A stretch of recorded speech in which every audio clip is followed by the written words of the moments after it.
23 février 1900.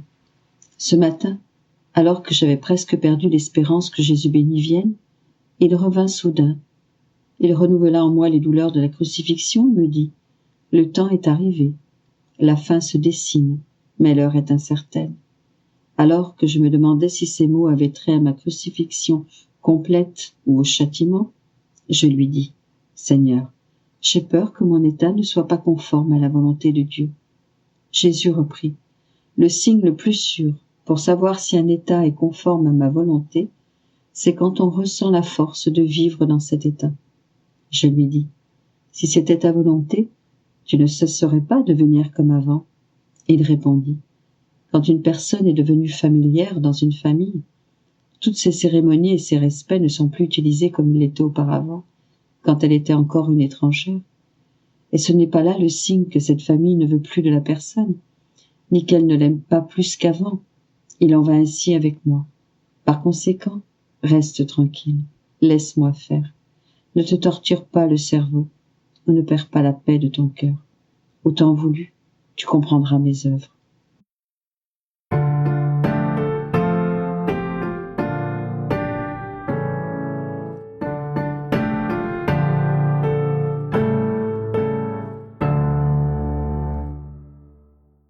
« 23 février 1903.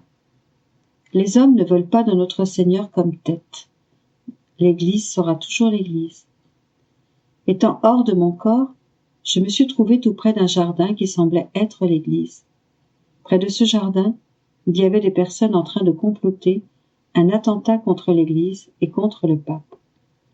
Au milieu du jardin, il y avait notre Seigneur crucifié, mais sans tête. Comment décrire la souffrance et l'horreur que créait en moi la vue de son très saint corps dans cet état? Je compris par cela que les hommes ne veulent pas que Jésus-Christ soit à leur tête, et comme l'Église le représente sur cette terre, ils cherchent à la détruire. Ensuite, je me suis trouvé dans un autre lieu, où d'autres personnes me demandèrent « Que dis-tu de l'Église ?» En éprouvant une lumière dans mon esprit, je répondis « L'Église sera toujours l'Église. Au plus, elle pourra se laver dans son propre sang, mais ce bain la rendra plus belle et plus glorieuse. » En entendant mes paroles, ces gens dirent « C'est faux, appelons notre Dieu et voyons ce qu'il en dit. » Alors, un homme dépassant tous les autres en hauteur s'approcha. Il avait une couronne sur la tête, il dit « L'Église sera détruite, les fonctions publiques n'existeront plus. Au plus, il restera quelques fonctions cachées, et la Madone ne sera plus reconnue. » En entendant cela, je dis « Qui es-tu pour oser dire cela? Ne serais-tu pas le serpent condamné par Dieu à ramper sur la terre? Et en voulant tromper les gens, tu oses maintenant leur faire croire que tu es roi? Je te commande de te faire reconnaître pour qui tu es. » À la suite de ces paroles, de grand qu'il était, il se fit très, très petit et prit la forme d'un serpent. Ensuite, en émettant un éclair, il descendit dans l'abîme. Moi, je suis revenu en mon corps.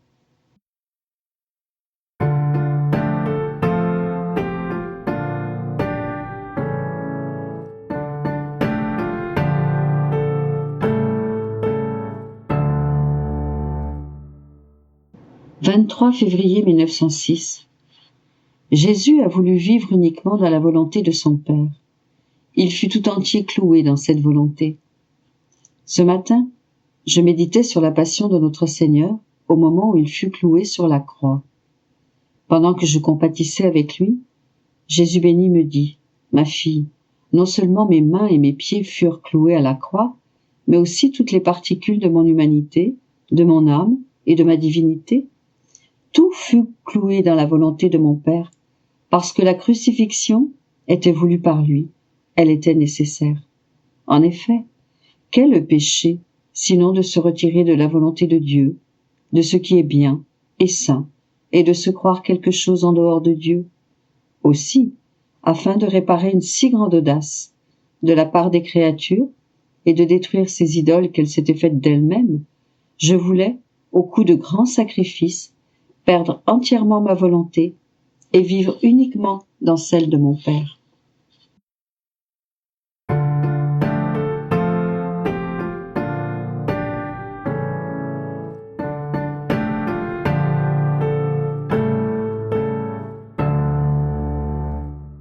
23 février 1926.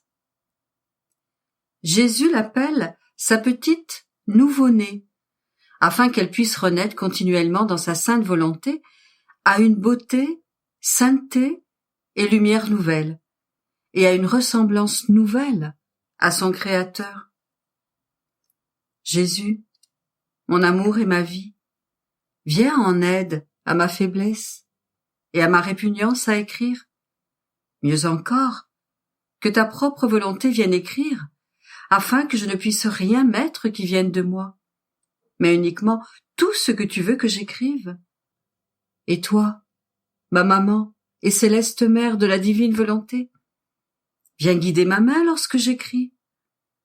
Prête-moi les mots. Facilite pour moi les concepts que Jésus met en mon esprit, afin que je puisse dignement écrire sur la très sainte volonté et satisfaire ainsi mon doux Jésus. Je me demande, pourquoi mon cher Jésus m'appelle-t-il souvent la petite nouveau-née de sa très sainte volonté? C'est peut-être parce que je suis encore mauvaise et que je n'ai pas encore franchi un pas dans sa volonté qu'il m'appelle sa nouveau-née. Je pensais à cela lorsque mon adorable Jésus mit ses bras autour de mon cou et, me pressant très fort contre son cœur, il me dit « Je ne veux rien refuser à la petite nouveau-née de ma volonté. Tu veux savoir pourquoi je t'appelle ma petite nouveau-née ? Être nouveau-né signifie que l'on est en train de naître, et tu dois renaître en chacun de tes actes dans ma volonté. De plus, afin d'être payé de retour pour toutes les oppositions des volontés humaines, ma volonté veut t'appeler dans mon vouloir pour te faire renaître autant de fois que les volontés humaines s'y sont opposées. Il est par conséquent nécessaire que tu sois toujours nouveau-né. Lorsque la créature est en train de naître, il est facile de la faire renaître autant de fois que l'on veut et de la préserver sans la croissance de la volonté humaine. Mais lorsque l'âme grandit, il devient plus difficile de la préserver sans l'avis de sa propre volonté. Mais ce n'est pas tout. Il était nécessaire, convenable et bienséant pour la nouveau-née de ma volonté et pour notre volonté elle-même, qu'elle s'unisse à cet acte unique de l'Éternel qui n'a pas de succession d'actes. Et tout comme cet acte unique donne à l'être divin toute la grandeur, la magnificence, l'immensité, l'éternité, la puissance, en somme, il comprend tout pour faire sortir tout ce qu'il veut de cet acte unique. De la même manière, la petite nouveau-née de notre volonté, unie avec l'acte unique de l'Éternel, devait toujours accomplir un acte unique, c'est-à-dire demeurer toujours dans l'acte continu de naître, accomplissant toujours un acte unique, notre volonté. Et en accomplissant toujours un acte unique, elle renaîtrait continuellement. Mais à quoi ? À une beauté nouvelle, une sainteté nouvelle, une lumière nouvelle, une ressemblance nouvelle à son Créateur. Et lorsque tu renais dans notre volonté, la divinité se voit payée de retour pour la création, et sans revenir à elle les joies et le bonheur que la créature devait lui procurer. En te serrant contre son sein divin, elle te remplit de joie et de grâces infinies, et te manifeste davantage de connaissances sur notre volonté. Et sans te donner de temps, elle te fait renaître à nouveau dans notre volonté. De plus, ces naissances continuelles te font mourir continuellement à ta volonté, à tes faiblesses, à tes misères et à tout ce qui n'appartient pas à notre volonté. Comme elle est belle, la destinée de ma petite nouveau-née. Alors, n'es-tu pas heureuse ? Vois-tu, moi aussi je suis née une seule fois, mais cette naissance me fait naître continuellement. Je renais en chaque hostie consacrée. Je renais chaque fois que la créature revient à ma grâce. La première naissance m'a donné le terrain où renaître toujours. C'est le fait des œuvres divines. Lorsqu'elles sont faites une fois, leur acte continu demeure, sans jamais se terminer. Il en sera ainsi avec la petite nouveau-née de ma volonté. Née une fois, l'acte de sa naissance continuelle demeurera.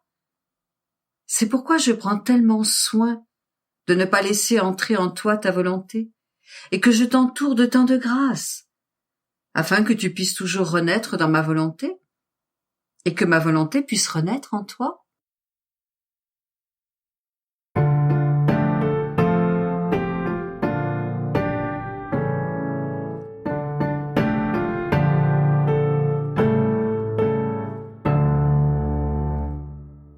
« 23 février 1927.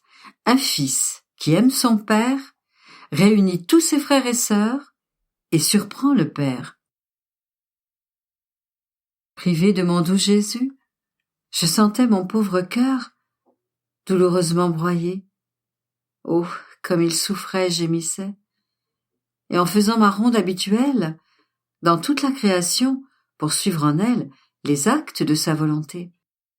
Arrivé à la mer, j'appelai mon Jésus et je lui dis « Mon Jésus, viens, reviens. Ta petite fille t'appelle dans la mer. Je t'appelle par le murmure dans l'immensité de l'eau. Je t'appelle dans l'éclair argenté des poissons. Je t'appelle avec la puissance de ta volonté qui s'étend dans cette eau. Si tu ne veux pas écouter ma voix qui t'appelle, écoute toutes les voix innocentes qui sortent de cette mer et qui t'appellent. Oh, ne m'oblige pas à te presser davantage. Je ne peux plus le supporter. Mais hélas, malgré toutes les voix de la mer, Jésus n'est pas venu. J'ai dû par conséquent continuer vers le soleil et je l'ai appelé de là. Je l'ai appelé dans l'immensité de sa lumière. Je l'ai ainsi appelé en toutes choses. Je l'ai appelé dans le nom de chaque chose créée et avec sa propre volonté qui règne sur elle. Puis, parvenu sous la voûte des cieux, je lui dis « Écoute Jésus, je t'apporte toutes tes œuvres. N'entends-tu pas la voix du ciel tout entier, les innombrables voix des étoiles qui t'appellent? Elles veulent t'entourer et rendre visite à leur Créateur et Père. Et tu veux les renvoyer ?» Et comme je disais cela, mon doux Jésus est venu se placer au milieu de toutes ces œuvres, et il m'a dit « Ma fille, quelle belle surprise tu me fais aujourd'hui! Tu as amené toutes mes œuvres pour me rendre visite?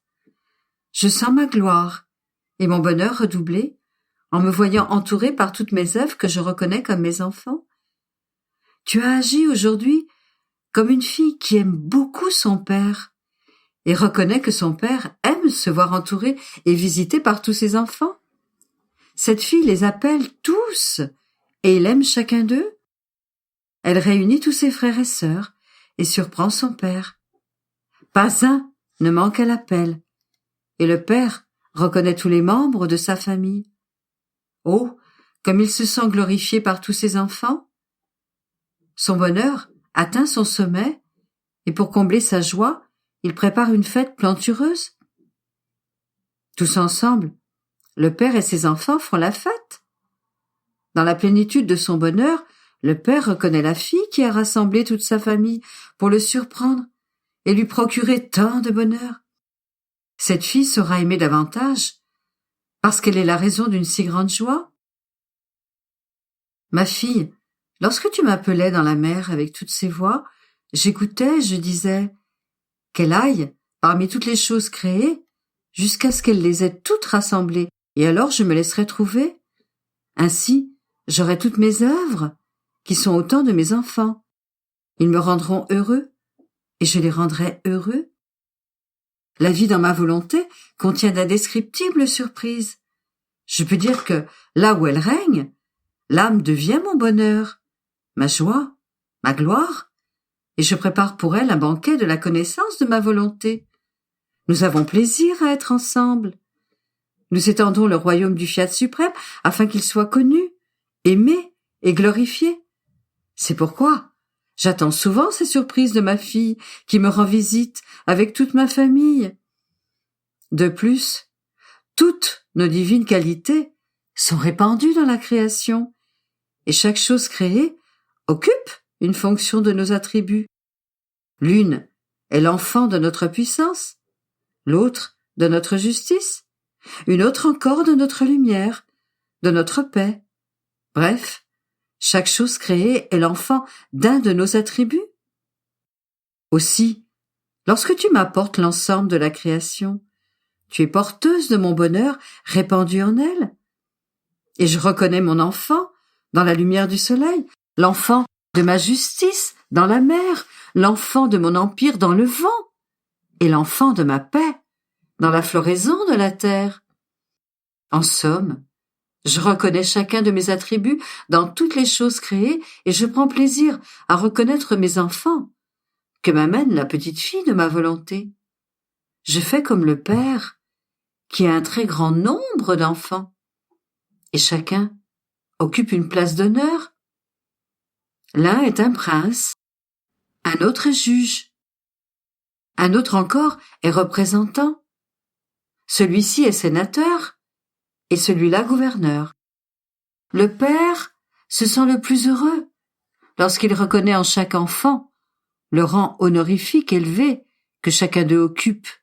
Ainsi, tout comme les choses ont toutes été créées pour rendre heureux les enfants du Fiat suprême, en voyant que tu nous apportes toutes nos œuvres, nous reconnaissons en toi notre dessein.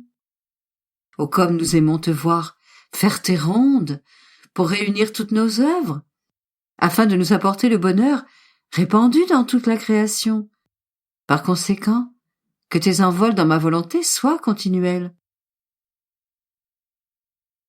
Puis, ayant reçu la Sainte Communion, je dis à mon bien-aimé Jésus, mon amour et ma vie, ta volonté a la vertu de pouvoir multiplier ta vie pour autant de créatures qui existent et existeront sur la terre.